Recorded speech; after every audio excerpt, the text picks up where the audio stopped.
I grew up far from the ocean, but I think my toes have been in the sand pretty much from day one. My parents were always taking me to the beach. I kind of grew up in the shore break. So it was probably inevitable that I'd end up chasing waves most of my life.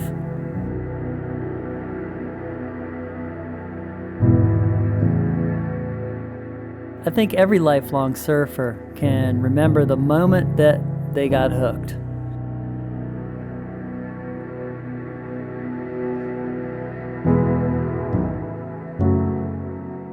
It's easy to spend the rest of your life chasing that feeling. And that's kind of what I did. I've surfed all over the world, and I could live anywhere. But somehow this place captured my soul. And for me, there's no better place to live a surfing life than the Outer Banks. Of course, these days, surfing's not my only focus.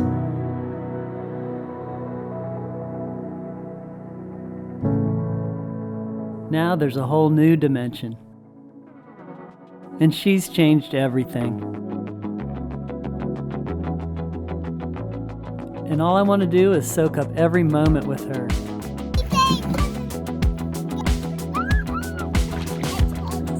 Yeah, we should do that today. The times we have together are so precious. I just feel gratitude for all of it.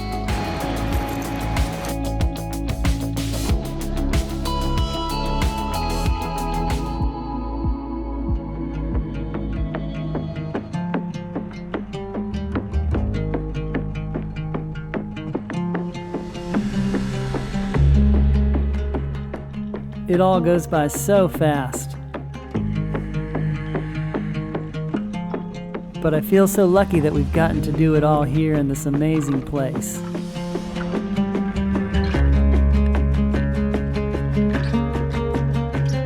And I guess I have surfing to thank for that.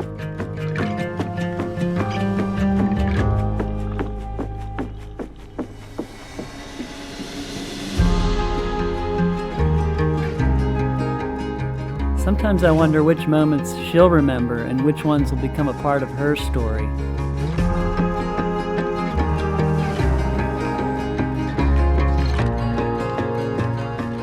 She may never get as excited about surfing as I did.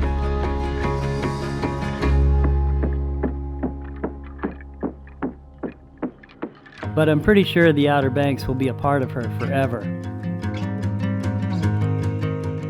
And I really can't think of a better gift to give her than that.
I love Seagrove. A big part of that is having so many potters here. It's the densest population of living, working potters that has happened in the U.S. We have a variety of potters that have settled here, traditional potters, and then some coming out of art schools. I think one thing that you'll find with all of the Seagrove potters, they want to share with you not just their pottery, but the craft behind the making of the pottery. It's really a wonderful community. There's all kinds of things to be found here, and I really appreciate that about this community.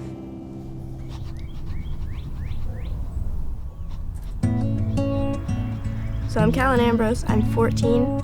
not 13. Well, I like art because it helps me take away my thoughts from other stuff. Callan is a very fearless little girl who's been through a lot in her life.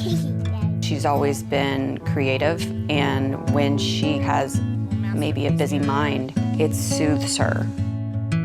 I'm all about making memories. That's my biggest goal with her. So we found Seagrove and thought that would be a great trip to experience the craft with people who are obsessed with it.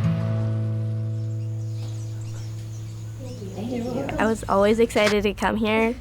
When we got there, every shop had pottery, and you look to your left, there was cups in the window. You look to your right, there was bowls and plates, and it was just full of pottery. Well, I learned a whole bunch about how pottery works from multiple people. Well, Bobby was nice. I've been dying to show you my sculptures. And I could tell that she liked to teach people, and so I got super excited about learning new ways to do things. I didn't know that there was a bunch of different types of clay. I thought clay was clay. This is really unique clay. And it's very fine. So. I made a teapot and teacups with Kate. There it is. And then a pen pal and a bowl with Eck.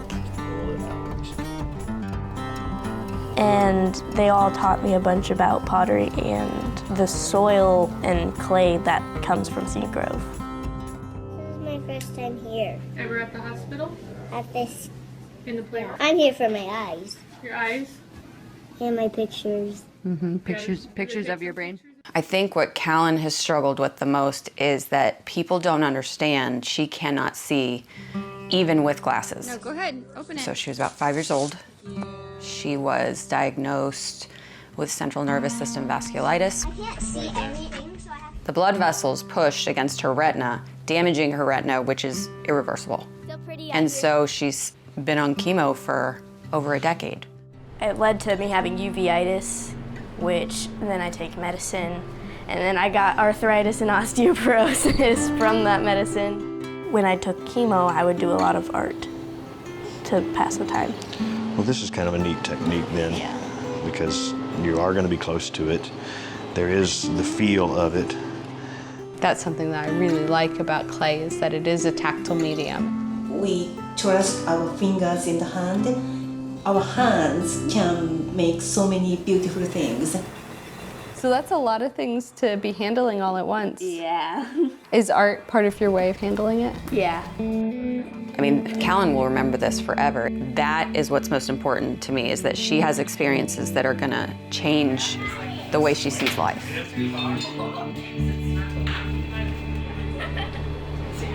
We all have encountered a little chaos in our lives.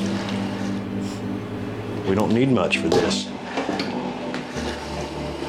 Strolling down the street, and then life steps in, throws a curveball, and just messes everything up. But we heal. And we keep growing, scars and all. Not everyone can see it until we reveal it to them. And then we show what we've gone through. And it's no longer a spiral, it's no longer normal, it's a little bit chaotic, but still beautiful.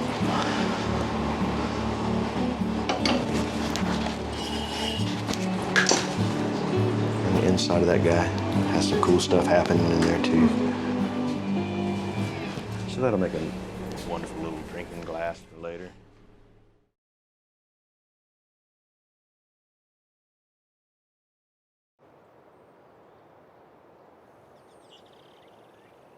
I grew up in a home tucked into the hills of western North Carolina, born into a family of outdoorsmen who lived to chase the whitetails in the autumn, turkeys in the spring, and trout in the summer.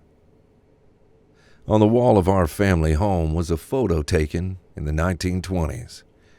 It was a photo of the last living elk in North Carolina.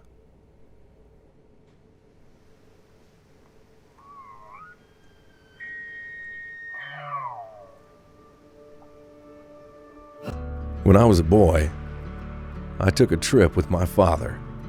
We drove deep into the mountains for my first visit to Cataloochee, an isolated valley that was once the home to generations of pioneering mountain families. But those weren't this land's only residents.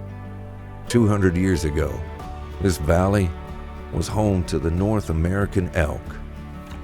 Elk herds had once flourished in these hills, but by the early 1800s, their population had deserted Appalachia. Their lands cold, and their herds hunted by white settlers. As a boy, I would imagine those hills, thick with elk, pursuing those mighty creatures through the dark, virgin timber. My father and I shared a passion for those woods, the woods and the animals. We were members of the Rocky Mountain Elk Foundation, a national conservation group dedicated to preserving and restoring elk and elk habitat in North America. And on that cold and frosty morning, driving through those mountains, we were embarking on the first steps towards returning the kings of the forest to their ancestral lands.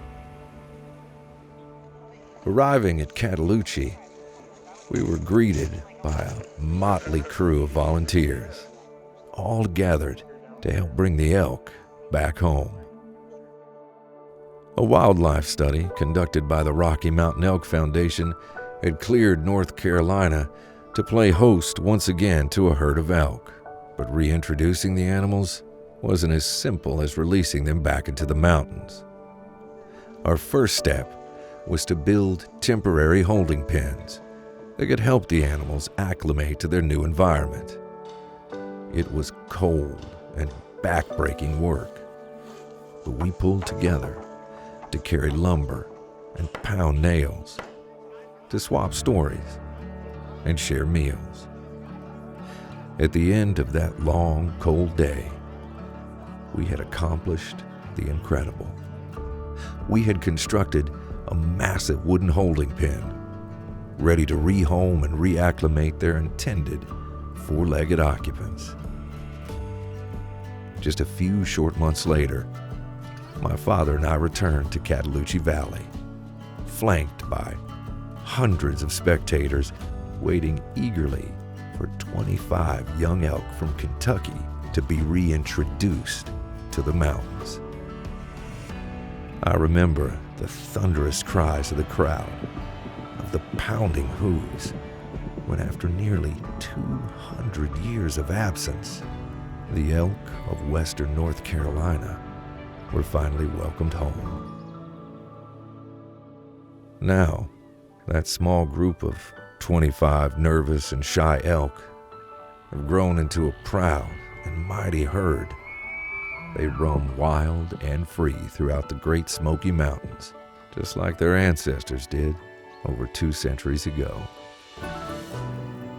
Today, I'm an older man with a family of my own.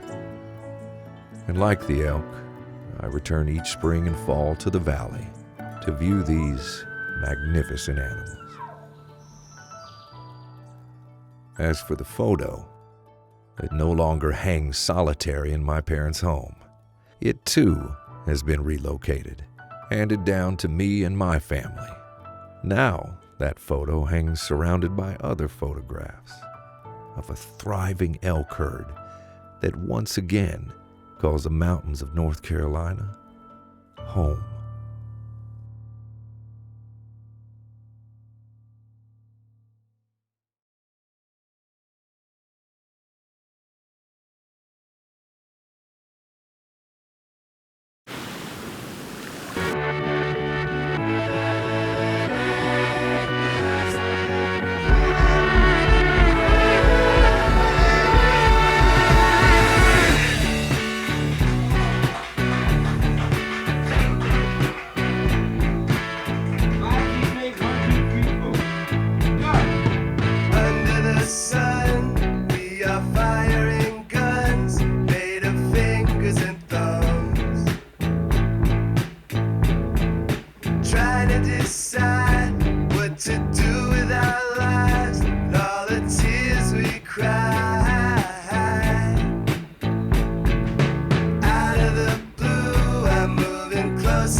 turns into past so fast, so very, very fast. Captured here in a picture flash so fast. We're all together at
This one?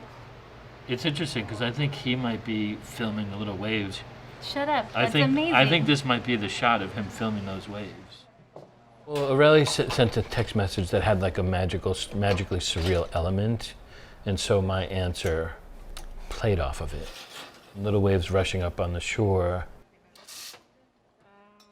When you sent me that message, little waves rushing up on the shore, I was sitting in the Deep Creek Park on a bench watching the river flow.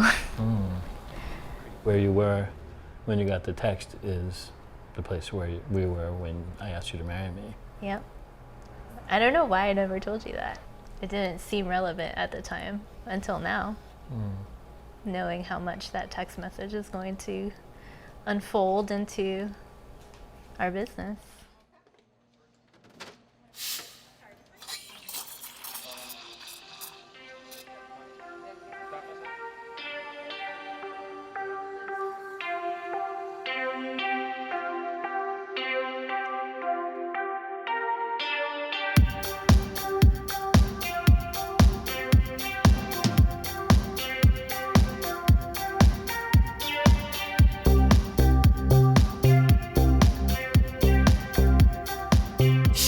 We moved to Durham, North Carolina in 2011.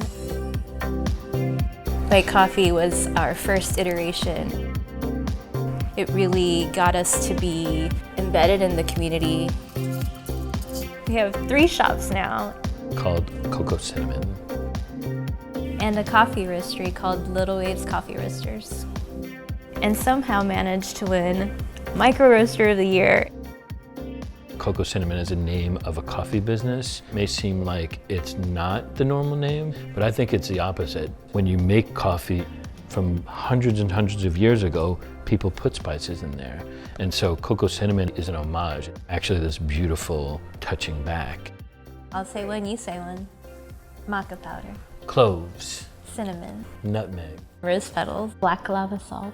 Star anise. Vanilla bean. We're so accustomed to seeing these spices on the spice rack at the grocery store, but we never pause to think about the history and the stories of how these spices came to be so common in our kitchens. That's the joy of being able to explore those histories by creating drinks. I was born in Tijuana, Playas de Tijuana to be exact, which is right by the ocean. And then we moved to Cherokee, North Carolina when I was 10. So that was like a huge cultural shift.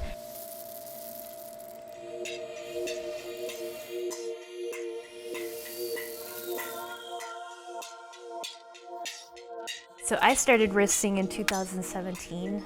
There's a lot of science behind it, but really you learn as you do it. There was just something ancestral and rooted for me. I think just going back to, being an immigrant kid. My great-great-grandmother used to roast her coffee in the kitchen and make it fresh, and I was just like cool. I was tapping into ancestors, and it was just really beautiful. When I started in this industry, I was always looking around, trying to find myself, and to be able to teach other women of color feels really cool.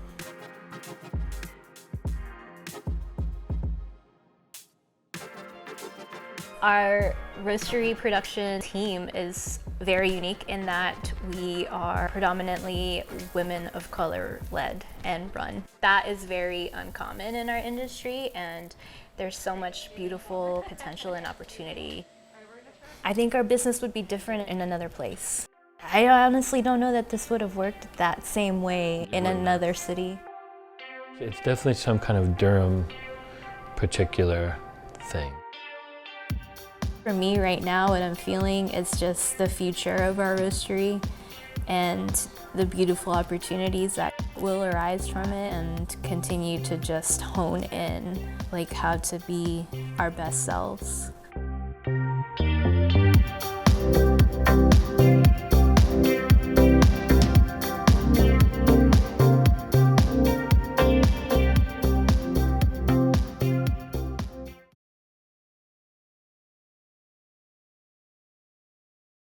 When I first arrived in North Carolina, I was in awe of everything.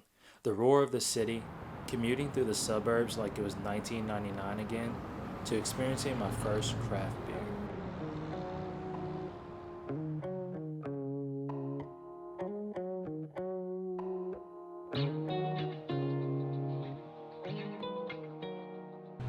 Hey guys, how's it going? Good, how are you? Good, welcome to Legion. Thank you, it's a cool spot. Do you Yeah. all make the beer here? Yeah, absolutely. Do you want to see more?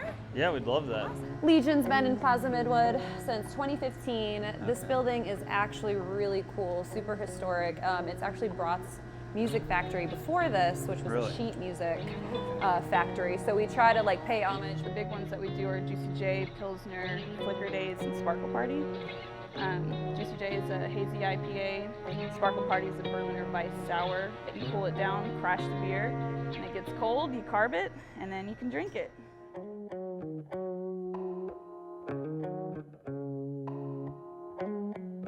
Not only did my palate and I agree on craft beer, but this one reminded me of home. Oh yeah, could I get a, what was it called? A Crowler of the Blonde Ambition, please? Oh yeah, definitely. Thank you.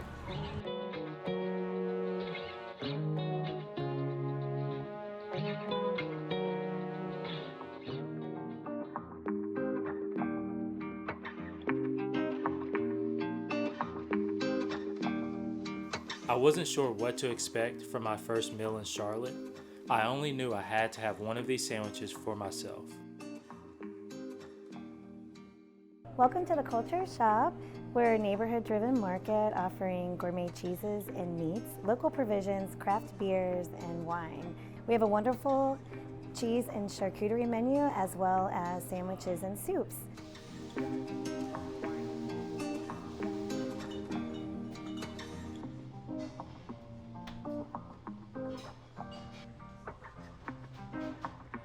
Hi, what would you like today? Let me get a grilled cheese BLT. Sounds wonderful. Actually,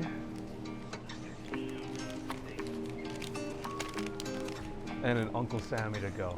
You got it. Mouth-watering? Yeah. But you can't describe the perfect sandwich with just one word.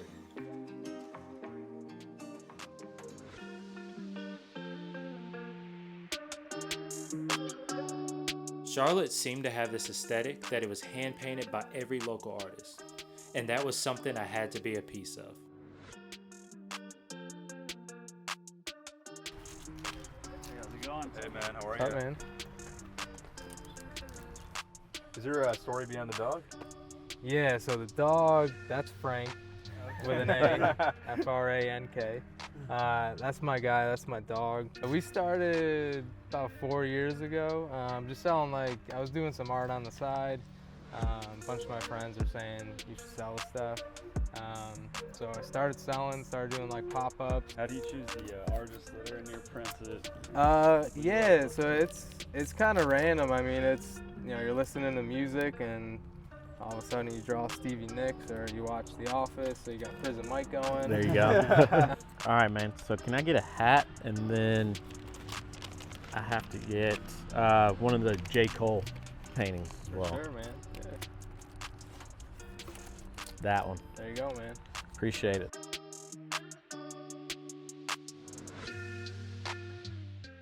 What's up, boys? How was your weekend in Charlotte? It was a good time. We went to all the places that you suggested. Oh, that's cool.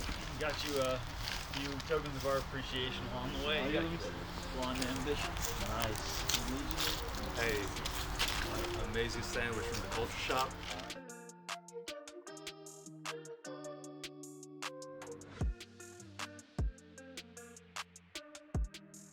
The GOAT. Oh, at yes. this local vendor. J. Cole. Oh yeah. Thanks for the note. Oh, yeah. Appreciate it. I think I'll keep this for the next time someone asks Charlotte's best first impressions.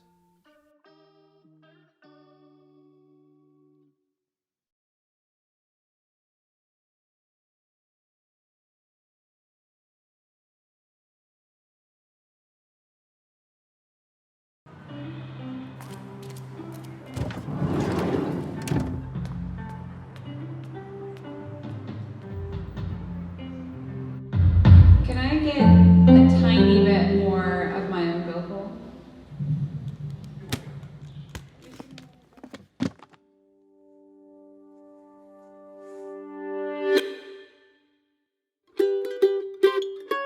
Growing up in the foothills, string band music was all around. So I was aware, but not that intrigued until seeing its history and how it was tied to all sorts of other music before it and how it really was like this punk rock and roll thing when it first happened. That's when I realized that North Carolina had this amazing legacy that it had given to the rest of the country and world. And I saw the mandolin and became fixated.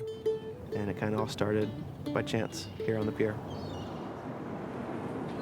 It was one of the joys of life. My family didn't have a lot of money, so we didn't take many vacations. My dad was a farmer, so that we took even less vacations. But there was 1 week out of the year when we go to the beach. Great memories for me and my son, still are memories that I cherish today. Every beach trip had one day where it would be dedicated with fishing, and off we would roll down to the pier, Bogue Inlet Pier as it was. We would head down there. The boys would go early. We'd fish because we were firm believers. The fish would bite better first thing in the morning.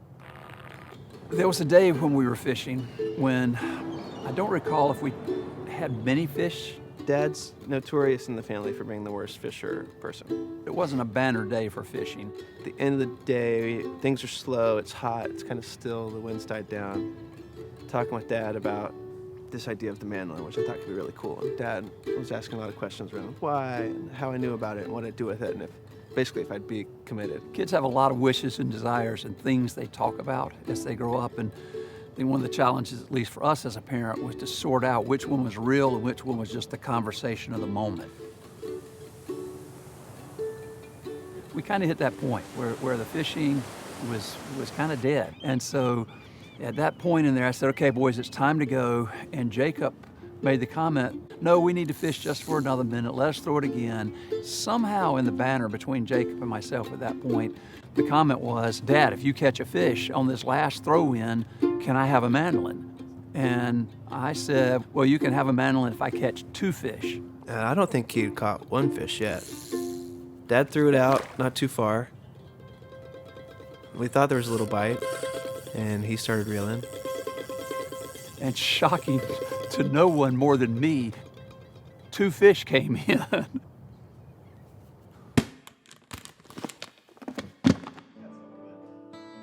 When visiting Carolina as a high school senior, I met Joseph Terrell, who would become my best buddy and now bandmate. Someone asked him to form a bluegrass band for a fundraiser.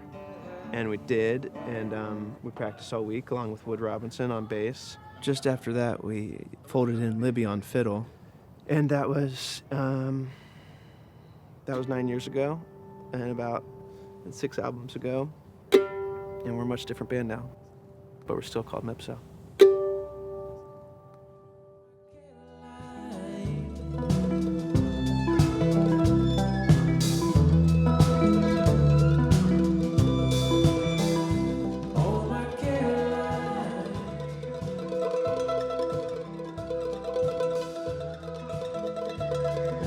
Looking back at that bet, now I look at it and think it was one of those life-changing moments. It's one of the best bets I've lost in my whole life.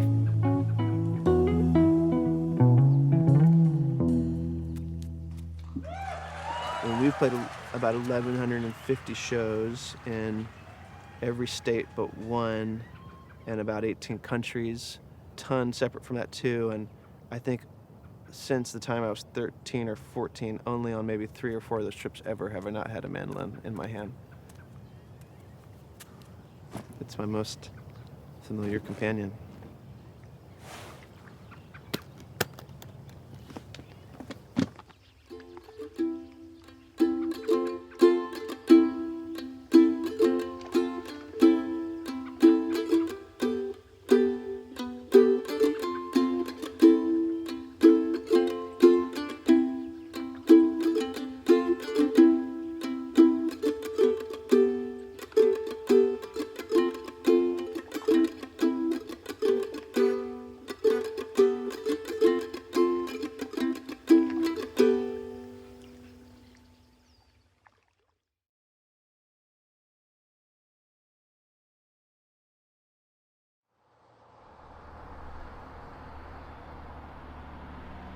By the time I left New York, I knew I was ready.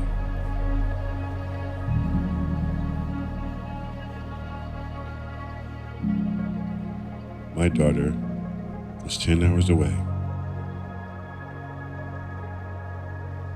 700 plus miles away in North Carolina.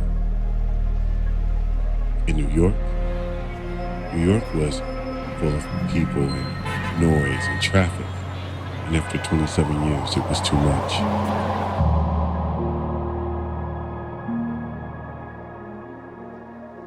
I wanted more trees than people. I wanted silence. I wanted peace. And peace was wherever my daughter was.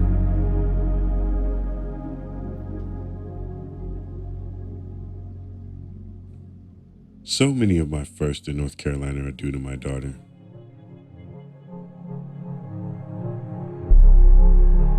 See, look, there we go. Daughter dance. That's video right Winning a plushie at the arcade. That's right. Even driving around in a go-kart together for the first time. This brilliant, funny, goofy little girl is the antidote for all the chaos that I will leave behind.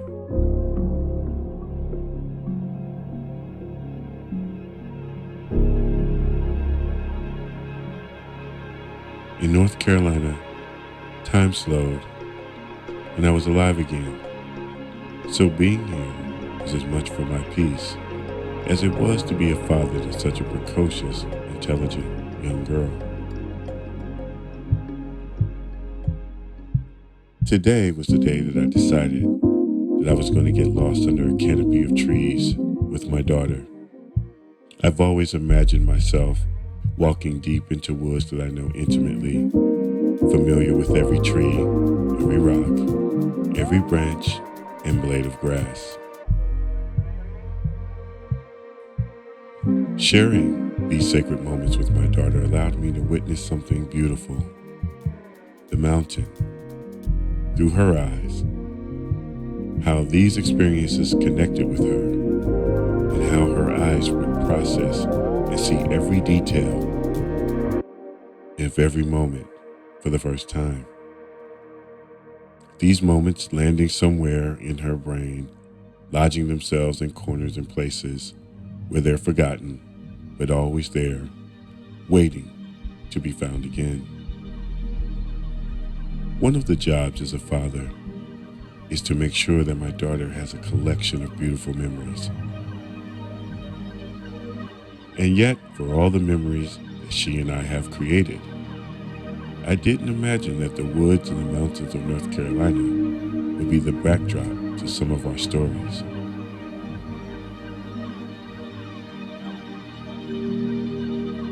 As a child, I would often lose myself in the wilderness of my own imagination, finding myself in faraway lands I imagine look like the trails I've walked through with my daughter Maxwell Rose.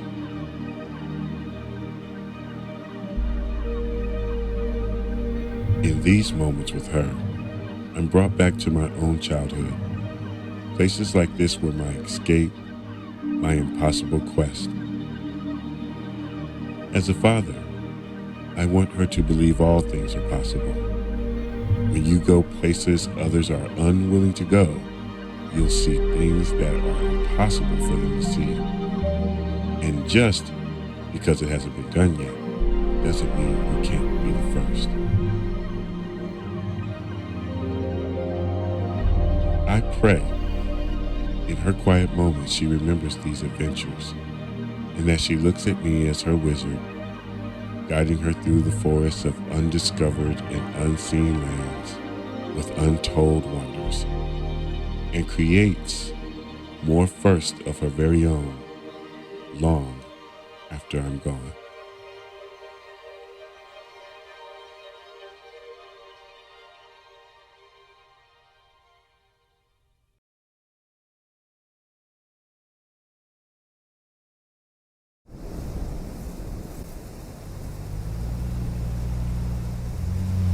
I know my memory isn't perfect, but I will never forget that trip. I was on break from my first term in college. My dad, my brother Colin, and I were driving home from visiting family. We made that trip a lot. See if I can remember exactly. We took these trips as a family with 4 of us, and then eventually it became as a family with 3 of us. Dad was pretty notorious for falling asleep easily. That is 100% true. At some point, he slept while driving. At least once every road trip we were ever on. You want me to drive? We all know what happens when you drive. Hey, officer. License and registration, please. I might have been speeding. Son, I told you to slow down. I remember Colin decided it was Dad's fault that he got the ticket. That cop picked up on the bad vibes that you put into the universe. Maybe that's true. So typical. I mean, you can't even accept responsibility for your own speeding ticket. I think our relationship was pretty typical for brother and sister that are 14 months apart. We knew how to push each other's buttons and did it all the time. A lot of bickering. It was cats and dogs. Dad had his own way of dealing with us. Everybody out.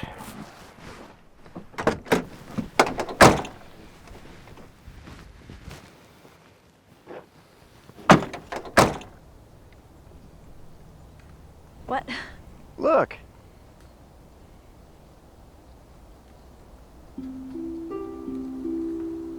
We could have missed this.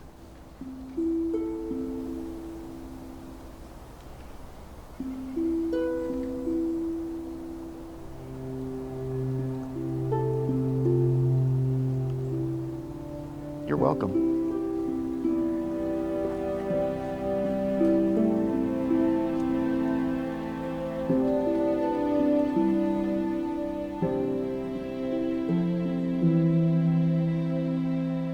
Time does weird things to your memory.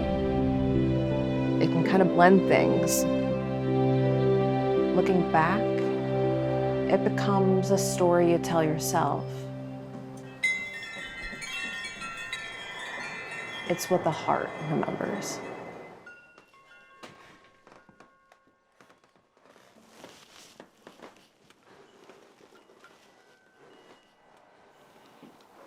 Hey. How do I look?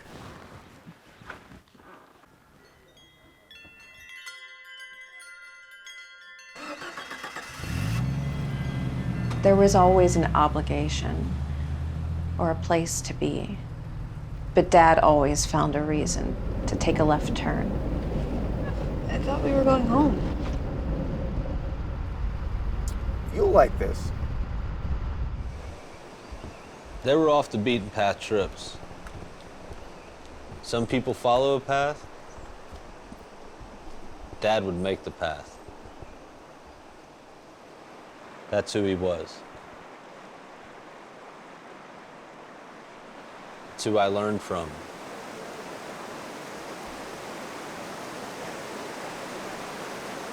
That's why I tell the story.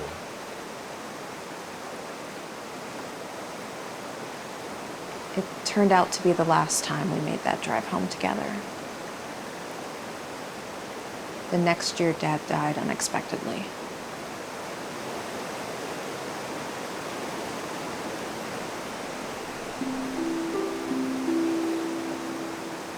Hey. Let's go home.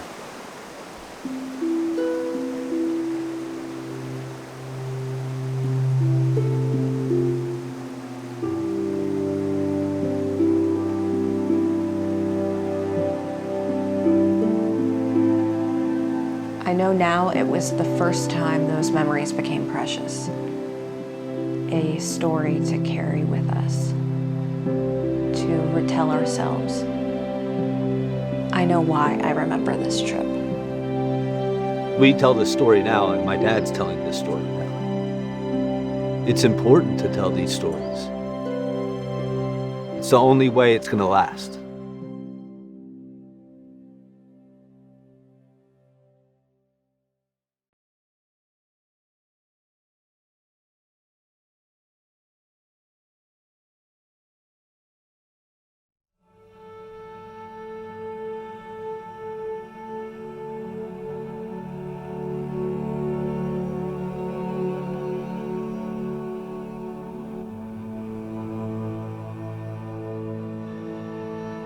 It's such a monumental task to try and cross the state that you feel like you have to go. The Mountains to Sea Trail starts in the mountains and transitions through other ecosystems, through the Piedmont, into the coastal plain and the beaches of North Carolina, and that variety, it's what made it so interesting for us. When we were on the trail, it felt like we were constantly moving, and we decided we needed to slow down and really enjoy the experience. We were out there in nature, seeing some of the most amazing things we're ever going to see in our lives, and it was important to cherish those moments and stop and take advantage of the trip. I'm Jeff Roselli. And I'm Deborah Roselli. And we hiked, biked, and paddled across North Carolina. Over the years, we've done lots of small adventures together, but the Mountains to Sea Trail was our first big, epic adventure together.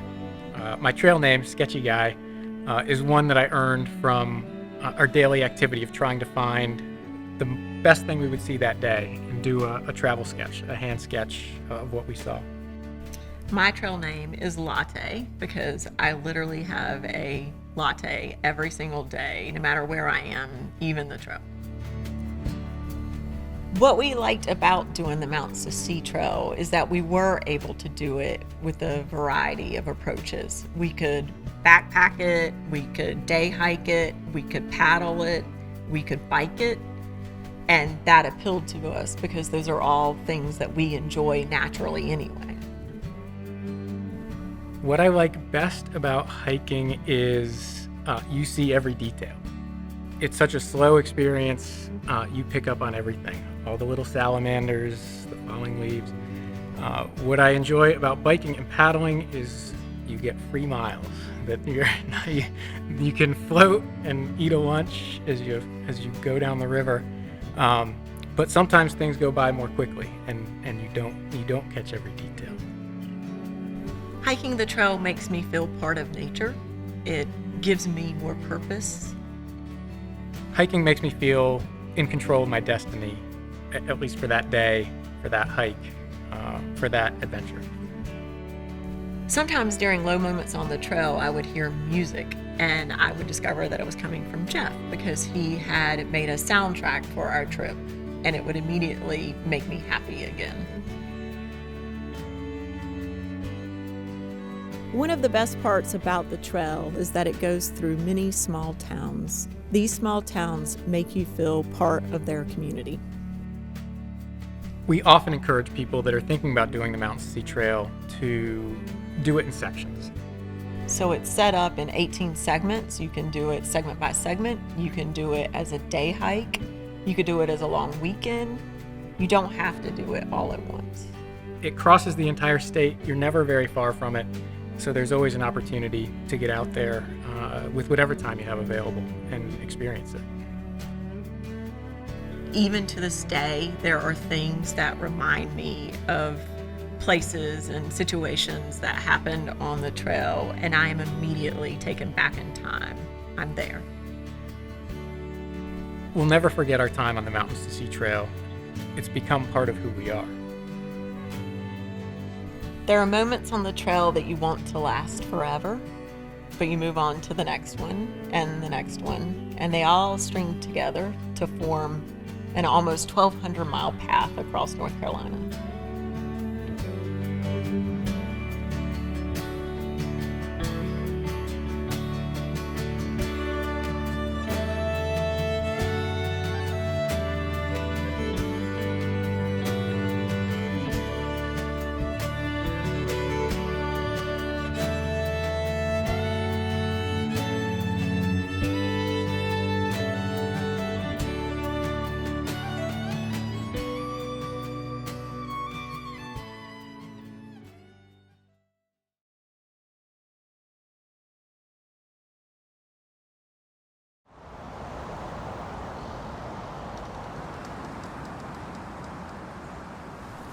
The first year that I did the Queen of Pisgah series, it was a challenge.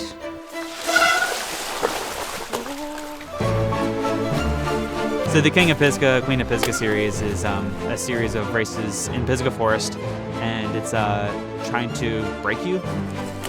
I got muddy, I got cold, I wrecked, I cried a lot. It feels like you are constantly either falling or fighting the fall. I was like, this feels like a nightmare when you're trying to run away from something and you just can't. My first memory of Casey was at Pisgah Monster Cross, and I remember just seeing her sitting at the finish just crushed. The 1,000-yard stare you have after a really hard effort. Within that series, I found friends. We all went in, we all suffered. There we were, figuring our way out through Pisgah. So you know when you do something really hard, in the moment you're like, this is terrible, I hate this, and then after you finish, there's kind of like that sparkle, it's like, that was kind of great. It became fun. I'm messing up. How Notch a Mountain by Casey Armstrong. You know, so I think someone like Casey, it kind of opened up the mindset of, holy crap, this is hard, and I like it.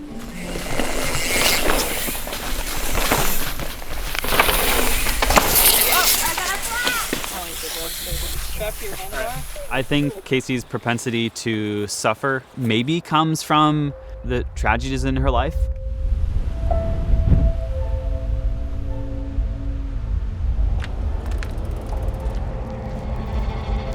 My dad died. It was a long battle of alcoholism, drug use, and then he did overdose. And he was a great person. Like, I think that's what's always forgotten about addictions, is that underneath that addiction, they are the best human. Depression runs my family. And I've had some dark moments where it's like, this feels like a lot of things like I can't get out of. Like, it feels like a really deep, dark hole. I have been in races at the Pisgah Productions. I'm crying, not because it's so bad, but just because everything is just like, hello, Casey, remember this heartbreak that you haven't dealt with? Like, this is the thing I've been running from. I'm gonna cry about this as I go up this trail. And then all of a sudden, Pisgah feels so loving because it's like giving me this moment to deal with stuff that like I don't wanna deal with inside. So Pisgah was there. Thank you, Pisgah.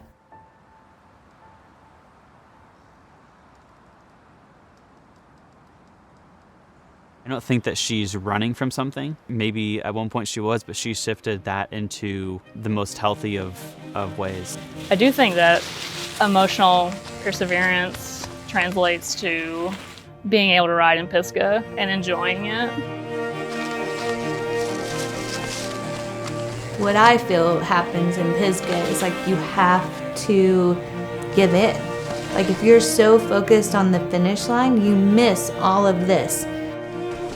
Enjoying Pisgah, like taking in every little trail, and I just remember going up the last climb to get to Black Mountain, and I was like, wow, I'm doing really good. I could win the Queen of Pisgah series. And that moment, like realizing that in my own head, I was like, oh my God, I've made it. Like finally, I get to get the belt buckle. I get to be the Queen of Pisgah.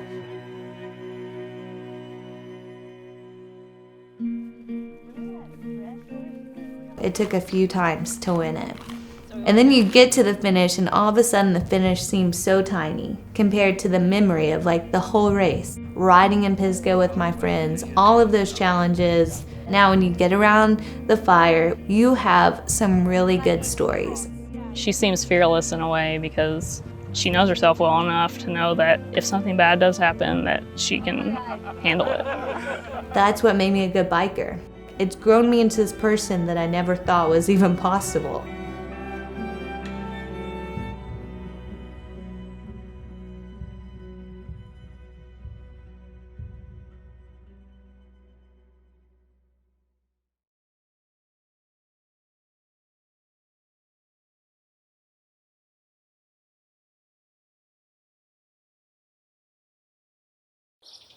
On a random day, on a random road, Luke found himself at a border. He was about to enter the last state on a journey that had taken him across the whole country. So he took in the gravity of that moment, and he took a deep breath as he got ready to enter a brand new state. The state of North Carolina.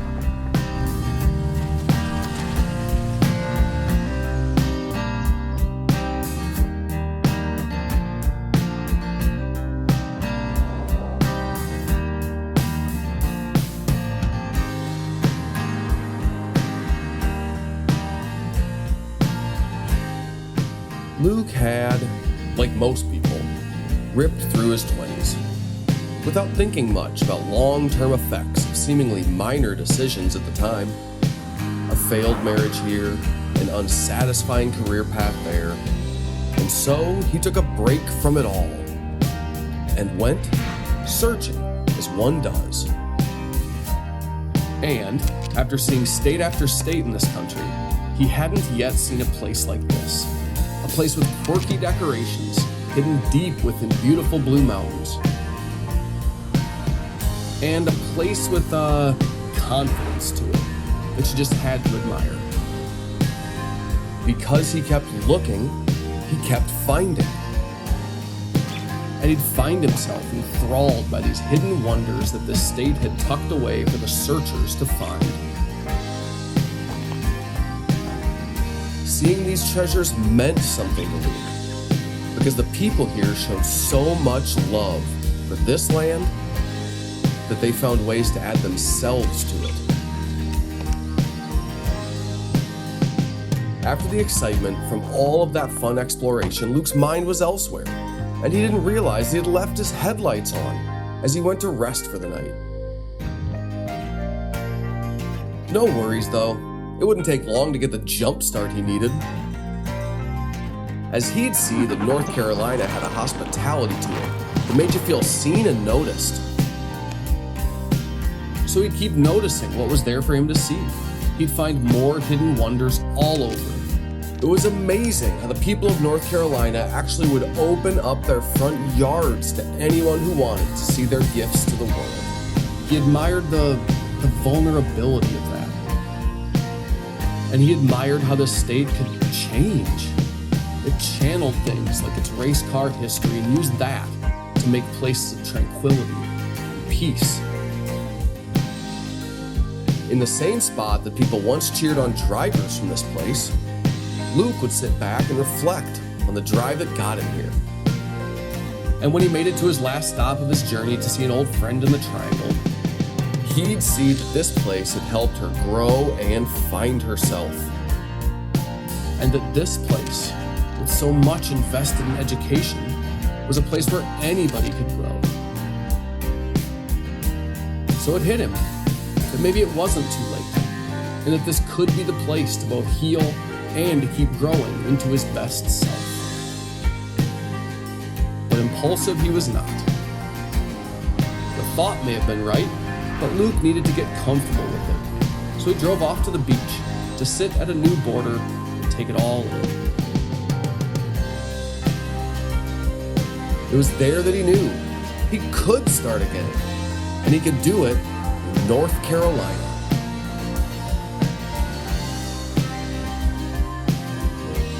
And so he did, off to Winston-Salem to chase a dream of telling stories, celebrating the passion of the artists and wanderers who never gave up either. In a state that had it all, he'd finally have it all too. But man, it was all by chance, wasn't it? Like, what if he didn't get on that random road on that random day? What if he decided it would be quicker to stay on the beaten path? Or instead, how about he actually did take a deep breath on that random day and he just went for it?